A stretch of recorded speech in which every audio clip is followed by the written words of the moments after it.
Let's talk about the Los Angeles Chargers, because in the next few years, this could be a contending team in the AFC.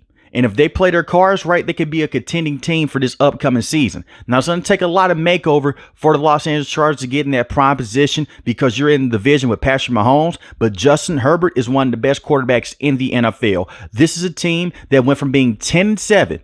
They made the NFL playoffs. They did lose that tough game against the Jacksonville Jaguars. They blew that huge lead. But this season, they went 5-12. And it wasn't all because of injuries. It was because of horrible coaching by Brandon Staley. But they finally fired Brandon Staley. You now have Jim Harbaugh as your official new head coach. I love that move. I've been saying it for the last couple months, and I've been banging on the table for him to come back to the NFL for the last couple of years. This is a man that knows how to coach in the NFL. The last time we saw him be a head coach in the NFL, he was very successful. He got the San Francisco 49ers to the Super Bowl with Colin Kaepernick. Yes, they lost against the Baltimore Ravens. And then the next season after that, they went to the NFC Championship and they lost against the Seattle Seahawks in a tough battle. He's bringing over his defensive coordinator from Michigan, who did an amazing job. And he's one of the best defensive-minded coaches at the college level. Let's see if he can translate it over to the NFL level. I'm going to get into defense in the next couple of minutes. But right now, I do want to focus on the offensive side of things. Greg Roman has been a great offensive-minded coach in the past. And the last time we saw him, he was with Lamar Jackson, the Baltimore Ravens. And he essentially got fired because the Ravens were not comfortable with the passing scheme that he was rocking with, because they ran the football a lot. What do the Chargers need? A run game. And what is Justin Herbert? A quarterback that has better accuracy than Lamar Jackson. And Lamar Jackson's all world. I'm not trying to take shots at Lamar Jackson at all. But Greg Roman has had a great track record of getting the best out of the quarterbacks that he has been able to go out there and coach up. You look at Alex Smith. He had a very good year underneath Greg Roman, and you're putting him with a guy like Justin Herbert, who has that type of arm talent with the weapons that they have on the perimeter. Now, things could get ugly for the Chargers moving forward, because they're going to have to go out there. They're going to have to move some players around. They may have to cut some players. I look at guys like Keenan Allen. Keenan Allen has been phenomenal with this team. The thing is with Keenan Allen, if he can stay healthy, we all know he's one of the best route runners in the NFL. This season, he had 108 catches, 1,243 receiving yards, 7 receiving touchdowns. And you look at Mike Williams. Mike Williams is a very good big body wide receiver. He is. He just can't stay healthy. He missed majority of this season because he tore his ACL early in the season. Mike Williams is a guy that they selected in the first round a couple of years ago from Clemson, dealt with a back injury. Now he's dealing with that torn ACL. If he can stay on the field, he could be a great wide receiver with this team. The problem is he hasn't been able to stay healthy. And you look at a guy like Quentin Johnson. Quentin Johnson did play better down the stretch of the season. 38 receptions, 431 receiving yards, 2 receiving touchdowns. The thing is with this kid, man, he has to be able to go out there and work on his hands and his route running as well. He was basically supposed to come in and fill in that role for Keenan Allen if they were going to try to go out and move away from Keenan Allen. I expect for them to keep the same weapons on the offensive end. The defense just may take a hit. But having Greg Roman as an offensive play caller, and he's going to be calling those plays for the entire game and for the entire season, if that works out, I'm very excited to see what he can do with Justin Herbert and what he can do with this run game. Austin Eckler is a solid running back. You look at Austin Eckler, you look at the fantasy numbers, you'll say, hey, this is a top running back in the NFL. He's top 5. He's not. Austin Eckler is a good receiving back. He can get you some yards here and there, physical through contact, but he's not a guy that you can get the football to 20, 25 times a game. He falls in the same category with guys like Tony Pollard. He's on the same level with guys like Alvin Kamara or Christian McCaffrey, in my opinion. And you can look at the numbers as well. A lot of it is on the offensive line, but the other half of it is this as well. Austin Eckler would benefit a lot from playing with a power back.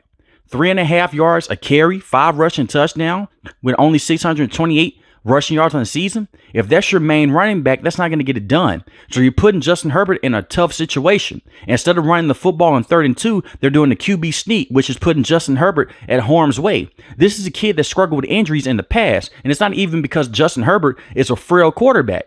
He's dealt with broken ribs in the past because the offensive line has been terrible. He dealt with a finger issue in his non-throwing hand for majority of this season before he was knocked out in the back half of the season dealing with a fractured thumb. And what a lot of people do not realize, what a lot of national media is not talking about, this man cannot take shots from under center. He had to be in shotgun because you have to cover the ball, one hand on top of the other. You can't take those snaps from a center because it would affect that hand. And that was on his non-throwing hand. So basically it showed their hand when they had to go out there and just run shotgun majority of the game because Justin Herbert was hurt. Now, Justin Herbert did not have the best season this season. Kellen Moore was a solid offensive coordinator. He wasn't the best. He did do a good job using the tight end, trying to get the tight end in space. But at the same time, Justin Herbert still has not had that major season that a lot of people have been looking for in terms of just getting that great production that he is capable of with that big body that he has and that crazy arm. If you get some speedsters down the field, man, Justin Herbert can show you that arm power. When Keenan Allen and Mike Williams get behind people, oh, it's crazy to see. Even Quentin Johnson, he got behind the cornerbacks in the Green Bay Packers game, but he dropped the football, and they essentially lost the game. And I do hope that that kid can come back, and he could be a very good wide receiver with them because he was very productive at TCU. I'm still puzzled by that pick. Instead of picking a guy like Zay Flowers, you went with a guy like Quentin Johnson, who was pretty much the same receiver that you have in Mike Williams, just a little bit faster. That's pretty much it. Now, the biggest discussion right now with their offense, besides getting the run game situated, is getting the offensive line right. You have Rashawn Slater. You have Corey at the center position. I like both of those offensive linemen. They're very good. Zion Johnson has struggled as of late, especially this season. He had a lot of penalties, and he gave up a lot of sacks as well and a lot of pressures. A lot of it was not on him because the way that the offensive line was constructed, they play more so as individuals than as a unit. If they can just play as a unit, they'll be better off. And a lot of people don't understand that. When you look at the Philadelphia Eagles, that offensive line, they play as a unit.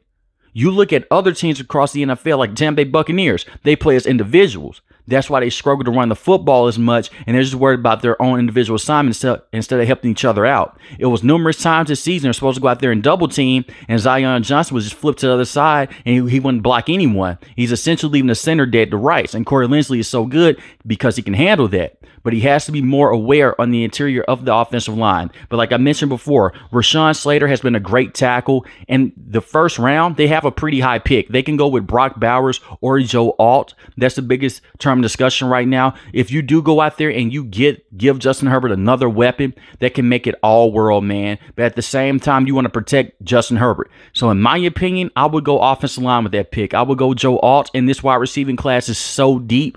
You can get you a good wide receiver in round 2 or round 3. You can always trade back and get you an extra first round pick in the future and try to build a team up that way. But knowing Jim Harbaugh, he is definitely going to want to go out there and get a star tight end to go out there and help Justin Herbert. So we will see about that. But the offense, as long as Justin Herbert can stay upright and they can protect him, it doesn't matter the wide receivers that you have. You should be able to go out there and get good production. Just a year ago, when they made the NFL playoffs, Mike Williams and Keenan Allen both missed significant time. You had wide receivers like Joshua Palmer and DeAndre Carter out there. And Justin Herbert made those guys look like number 1 wide receivers most weeks. And I'm not exaggerating. Joshua Palmer had a great touchdown grab a couple of years ago against the Kansas City Chiefs in that game. So we know that Justin Herbert can do with less what some quarterbacks can't make good things with. Justin Herbert can. So I'm not saying just go out there and just cut Keenan Allen and cut Mike Williams. I'm not saying that.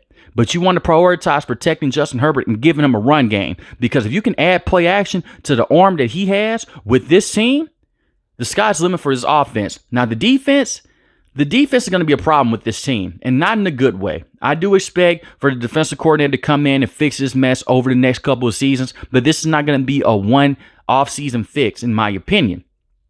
Joey Bosa has been a very good pass rusher with this team. The problem is with Joey Bosa, can't stay healthy. 6.5 sacks this season, 1 forced fumble. When they made the NFL playoffs, he did not stay fully healthy that season either. He's dealt with hamstring injuries, neck injuries, groin injuries as well. The thing is with Joey Bosa, he's making a lot of money. When he's on the field, he's one of the best pass rushers in the AFC. The problem is he's rarely on the field. I can see them moving off of Joey Bosa, possibly getting a 3rd or 4th round pick for him and just writing him off. Because right now, Khalil Mack has been the best pass rusher with this team because he's been the most consistent on the field. And that's a huge problem as well because Khalil Mack is making a lot of money also. And you just restructured the contract with Keenan Allen an offseason ago. And you cannot continue to do that and just kick the can down the road. when you have a star quarterback like Justin Herbert, who is making a lot of money and is well deserved. You look at a guy like Khalil Mack. This season, he was phenomenal, was able to get off the edge a lot, and he was really their most consistent defensive player. I look at him as a guy that you can keep around, but he is getting older. When they first made that trade, it was a great trade because essentially you have Khalil Mack, who's a star pass rusher. You pair him up with Joey Bosa, you basically have your two bookends. You can go get Patrick Mahomes. And most of the time when they face the Kansas City Chiefs, Joey Bosa's not healthy. And Khalil Mack is getting majority of the double teams. And Khalil Mack this season has 17 sacks, which was 4th in the NFL, and 5 forced fumbles. And I look at the secondary. Their secondary needs work. They're 27th in total defense, 30th in passing defense. Majority of these bad numbers came against that game against the Las Vegas Raiders when Easton Stick was a starting quarterback, and it was Brandon Staley's last day with the Los Angeles Chargers and his last game ever coaching as a head coach, and it should be for a while. But I look at the secondary. Derwin James is not the same cover safety this season. He was more of a head hunter out there. The thing is with him, in the right situation, he could be a very good safety.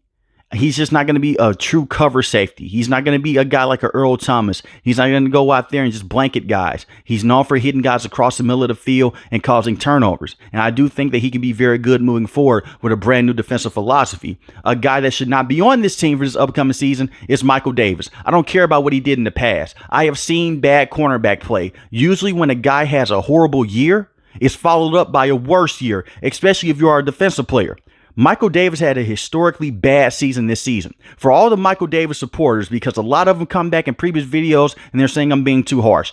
862 yards allowed, 9 passing touchdowns allowed on his neck with only 1 interception and 5 pass breakups.